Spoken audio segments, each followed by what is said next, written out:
Introduction. September 1776.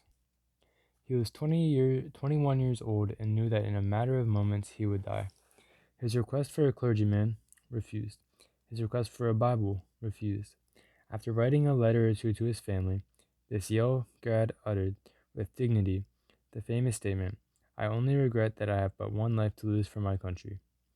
A noose was placed around his neck, and the ladder he had climbed was ripped away. On September 22nd, 1776, on the island of Manhattan in an area now located at 66th Street and 3rd Avenue, Captain Nathan Hale was hanged for being a spy. He had volunteered to go behind enemy lines on Long Island for George Washington, and the British would claim that he was caught with sketches of British fortifications and memos of their troop movements. Without a trial, he was sentenced to death. The message sent to all New Yorkers was clear: you spy, you die. Chapter 1. Hold New York, win the war. New York, without exaggeration, is the pivot on which the entire Revolutionary War turns. John Adams. The execution of Nathan Hale on September 22nd, 1776, was the lowest point in a month of low points for General George Washington. First, the British had taken New York City and Long Island, the cornerstones of Washington's strategy, because of their valuable geographic and economic positions at the heart of the North American colonies. Now, Washington's attempt at building an intelligence network to recoup that loss had failed spectacularly. Just 2 months after the fledgling country's declaration of independence, there seemed to be no future for the new nation.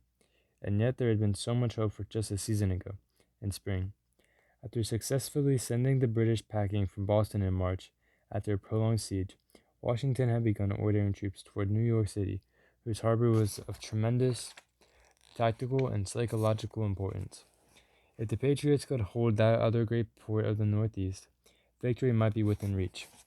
As Washington left Massachusetts on April 4th, 1776, to begin his own march southward to rejoin his men, the cheerful reports sent back by the advance parties were confirmed. Farmers and tradesmen were greeting the American troops as they passed through royal villages, pressing gifts of food and drink on the soldiers who had displayed such courage and pluck fighting the redcoats. Enjoying this bacon, urged local butchers, heaving slabs of salted meat onto the supply wagons. Fresh milk, announced the housewives who scrambled out of their cottages wielding buckets and dippers. Gaggles of little boys wearing homespun blue jackets gathered to parade in front of the men as they traversed through town. One child held up a twig as if playing a fife. Another pretended to be the drum in a marching rhythm. The rest chanted for popular refrain, "Join or die," as they reveled in the patriotic fervor and holiday atmosphere. Even the sophisticated city crowd, usually much more reserved in the displays of celebration than the country folk, had cheered in the streets as Washington crossed into Providence, Rhode Island. In roadside taverns and stylish urban coffee houses across Connecticut, toasts were raised to the unlikely homegrown heroes and their quiet but imposing leader. As word spread up the Hudson Valley that the Continental Army was on the move, settlers who now considered themselves Americans rather than Dutch or German or British subjects had whispered prayers for the protection and advancement of the cause of independence. Throughout his 9-day journey, spanning 4 states and nearly 300 miles of forest roads, soggy with springtime mud, Washington had seen increasing hope among the people. There were dissenting voices. Those who closed shutters and drawn shades at the Continental Army passed bespoke their loyalty to King George III and the motherland. But it was clear that there was a sense of growing excitement that this wild, untested experiment in personal freedom and individual rights just might prove more powerful than the most disciplined and well-equipped fighting force on earth. Despite the buoyant spirits of the people, Washington's own hope was kept in check by a sober view of facts.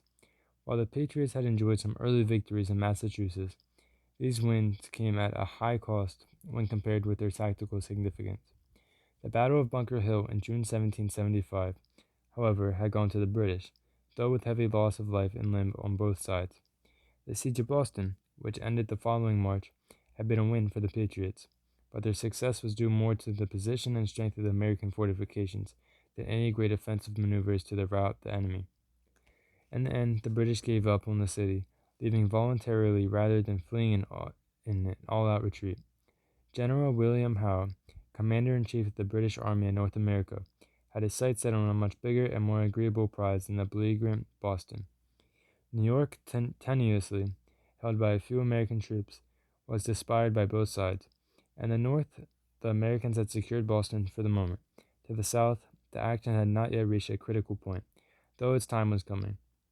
Right now, the most pressing concern was in the Middle States, where Philadelphia and New York lay vulnerable.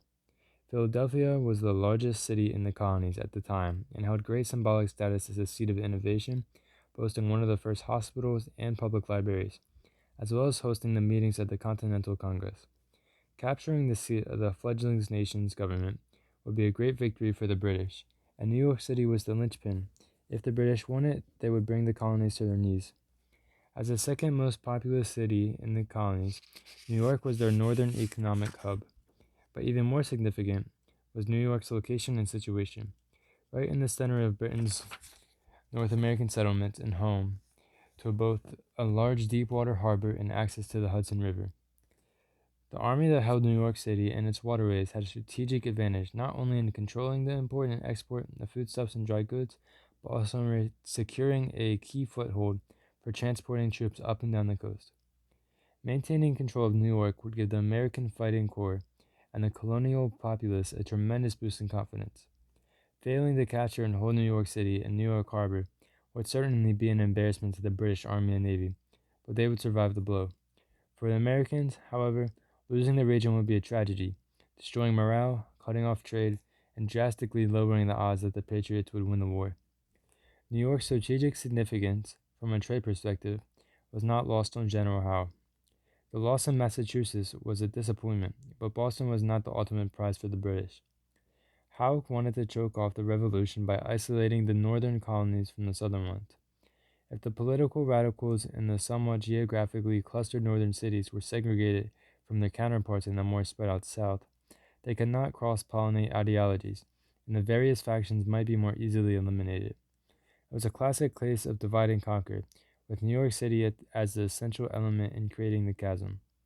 After regrouping in Halifax, Nova Scotia, following their defeat in Boston, the British set out for New York. On June 29, 1776, 3 British ships sailed into the lower New York harbor, with General Howe aboard one of them. Both sides knew a battle was imminent. As Washington marched south in anticipation of Howe's attack, he must have nursed the hope that the Continental Army's muscle and moxie were enough to outfight the British and hold Manhattan. Being a seasoned fighter and a brilliant strategist, he would have understood, perhaps better than anyone else in North America at the time, that control of New York City was essential for the cause of liberty, and that keeping the city would be a daunting task. Washington and his men arrived in New York in mid-April 1776 and settled in Manhattan. That summer, news arrived that both cheered and sobered them. 56 delegates had convened in the midst of stifling July heat in Philadelphia to form the Second Continental Congress, and had forged the Declaration of Independence. If ever there was a point of no return, this was it. Knowing the attack on New York would not be long delayed, Washington made a short trip to New Jersey and Pennsylvania to meet with his generals. They discussed New York's defenses and supplies, all while trying to anticipate the exact mode of attack. The British, meanwhile, began amassing troops on undefended Staten Island in advance of storming the American positions just across the water in Brooklyn and Manhattan. As August dragged on, tensions mounted. A copy of the July 4th Declaration had been put before the Crown, which meant that King George finally understood the seriousness of the colonists' determination to fight. No longer would King George order his generals to restraint in their efforts to squelch the rebels or maintain that a mere show of force would be enough to subdue the revolution. He would not hold back. He would not show mercy. Of this Washington felt sure, and the weight of the lives, fortunes, and sacred honor pledged in the name of freedom rested heavily upon his soldiers. Across the river from Washington, General Henry Clinton had arrived to help lead the attack upon the American positions in New York. As August waned, the British ships loomed large in the harbor, the growing number of redcoats on Staten Island intimidating dispersed American troops. Faced with an impending attack, Washington sighed one August day as he surveyed the undisciplined, ragtag army at his command in lower Manhattan. His aide-de-camp shifted nervously behind him. The general cleared his throat. General Howe is rumored to have more than 30,000 men in the Royal Navy assembled offshore, and 20,000 men amassed on Staten Island. And we have. His aide was reluctant to reply. 10,000. If the number was a blow to Washington, he did not show it. Ever the stoic, he refused to allow this dismal news to throw him into despair. Washington was famed as a man who never lost his nerve in battle. The sound of musket fire, the crash of cannonballs, the smell of smoke, none of that seemed to shake his calm, measured way of surveying the chaos and keeping his wits about him as he led his men forward. But despite Washington's steely nerve, the Americans were in grave trouble. Even substantial members of troops meant little without proper training and equipment, and Washington's men lacked both. Washington had the utmost confidence in his officers, but to say that the rank and file of the Continental Army was rough around the edges was an understatement. City men who had never before wielded a rifle stood with country folk who had never had a day of formal schooling. Hardy homesteaders struggled to cooperate with young men of landed wealth who had never known a moment of discomfort or hunger in their lives. Old men lined up with boys who had lied about their age to join the rebels in pursuit of adventure. They came from all over the country, from as far north as the mountains of New Hampshire and as far south as the swamps of Georgia. Many of Washington's men had never before been more than 50 miles from the place of their birth, let alone met anyone with such a strange accent as could be found in the hills of Virginia or the Puritan settlements of Massachusetts. They were all on the side of liberty, but there the unity ended. Most were brave, to be sure, and loyal, perhaps to a fault, and they were all passionate about their liberty. Washington knew he had the hearts of his men, but whether the passion of an undisciplined few could hold New York against the meticulously trained British forces was another question. Hang together, or we all hang separately, Washington mused, reciting one of the familiar mantras of the Patriot cause, as he caught a few strains of a bawdy pub song led by the Marylanders sitting around a campfire. All possible preparations against the British onslaught had been made, and he and his men would have to trust it would be enough. Knowing that an attack was imminent, Washington had made the strategic decision to divide his men into 5 groups. One had already crossed the harbor to Long Island, and another was stationed in northern Manhattan to fend off a British encroachment from that direction. The other 3 groups were situated to defend the lower end of Manhattan. There were several land routes the British might take, but Washington felt confident that all but the least likely, and somewhat untraveled route, through Jamaica Pass, were secure, and now they waited. Betrayal at Jamaica Pass. The battle was swift and devastating. Tipped off by someone, whether a spy within Washington's own ranks or a disgruntled loyalist in New York was unclear. The British learned that Jamaica Pass was guarded by only 5 men and set out in that direction. William Howard Jr., a young patriot who ran a tavern with his father near Jamaica Pass, Long Island, woke up about 2 hours after midnight on the morning of August 27th to a British soldier standing beside his bed. The soldier ordered him to get up, dress, and go downstairs. He quickly obeyed and found his father cornered by 3 redcoats pointing their muskets with fixed bayonets at him. A glance out the window revealed that a whole fighting unit stood at the ready upon the grounds. General Howe waited for the 2 men in the barroom. Sipping a glass of commandeered liquor, he attempted, rather absurdly, to make small talk with the terrified father and son before finally getting to the point. "I must have one of you to show me over the rockaway path around the pass," he remarked, setting down his empty glass. "We belong to the other side, General," the father replied, "and can't serve you against our duty." Howe's reply was kind but curt. "That is all very well. Stick to your country or stick to your principles when you are free to do so. But tonight, Howard, you are my prisoner, and must guide my men over the hill." The senior Howard began to protest, but Howe cut him off. "You have no alternative. If you refuse, you will be shot." Shaking and unaware of just how damaging their compliance would prove, the Howards directed General Howe safely up the winding footpath. Behind them marched 10,000 men through the vulnerable pass, arriving at the other side in time to effectively flank the Patriot General Nathan Woodhull and his men, who were occupied with the frontal assault waged against their defenses in Manhattan when daylight came. As the battle continued throughout the day, Washington recognized his miscalculation that the full contingent of British troops would storm Manhattan. the Redcoats were also bringing heavy force to bear on Brooklyn. Washington shifted more men and material to Brooklyn, but it was too late for the Americans to recover and hold their ground. By day's end, Brooklyn and the surrounding area was largely in British hands, with the retreating Patriots trapped in Brooklyn Heights. Manhattan alone still held, but Washington was sure it was only a matter of time until the British overtook it too. Washington's troops were decimated. All told, the Americans had lost more than 300 men that day, in addition to nearly 700 wounded and 1,000 captured. The British and their German mercenaries, the Hessians, lost a mere 64 men, with 31 reported as missing and 293 wounded. A miracle in the mist. Things could not have gone more badly for the Continental Army, and both sides knew it. And it wasn't over. Though the cannons had ceased to fire, the fighting had taken Washington across the East River, but now he was essentially trapped in Brooklyn Heights, surrounded by the British and with no way to escape. If his troops pursued a retreat by land, they would walk directly into the British camps and be either shot on sight or captured and hanged for treason. If they took to the water to escape the Patriot-held Manhattan, they would be sitting ducks as the British fired cannonballs into the rowboats. Then again, that was likely too messy. The British prided themselves on their extreme pragmatism. No, they would probably take the more gentlemanly route of allowing their marksmen to pick off the retreating Americans one by one. Just like that, the revolution was all but over. Washington must have reeled at the turn of events. Maybe it was inevitable. After all, who were the colonists to think they had a chance against the mighty King of England and an empire that encircled the globe? Washington had been entrusted with the hopes, dreams, lives, and futures of every American patriot, and he was standing on the brink of failure. The Americans needed to get out and get out fast.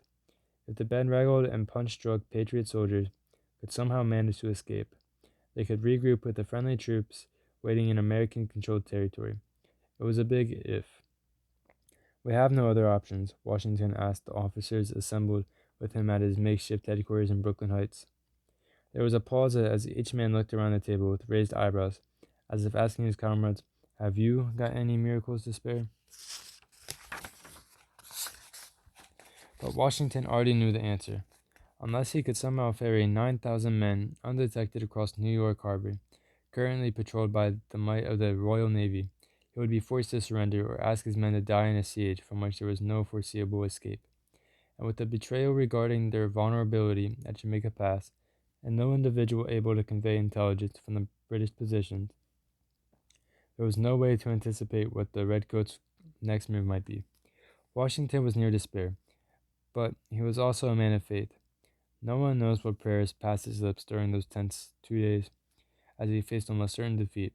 As night fell on the evening of August 29th, he peered over New York Harbor and knew he had no other hope. Escape by water was the only chance, and even that would take a miracle. Ordering a hasty retreat, Washington oversaw the efforts to ferry his army and their possessions, every man, beast, cannon, and rifle, safely across the water under the cover of darkness. To his relief, the British sentinels failed to spot the shadowy silhouette of the escaping soldiers. But as the sky began to lighten, there were still men to move, and it was then that Washington's prayers proved effective. A thick fog began to roll in, like the benevolent breath of providing cover and protection until every last soldier and piece of equipment reached safety on the other side. Washington's boots were the last to leave the Brooklyn Heights side of the harbor, and the last to alight in Manhattan, which the Patriots still held. By the time the fog had fully lifted and the British realized what had happened, the Americans were already out of the reach of British cannons. They were down, but not out. Though just barely, Washington knew it would be only a matter of days before General Howe ordered an attack on the remaining American fortifications in Manhattan, which would surely fall. Moving north to Connecticut, Washington and his men rejoiced in their escape. Though the all but complete loss of New York was a serious blow. Gone was the optimism created by the Boston victory. Troop morale was low. Backed into a corner, Washington now realized what every small child comes to recognize when faced with the brute strength of a schoolyard bully. He could not defeat his foe with manpower, arms, or any show of force. It would have to beat the British in a battle of wits.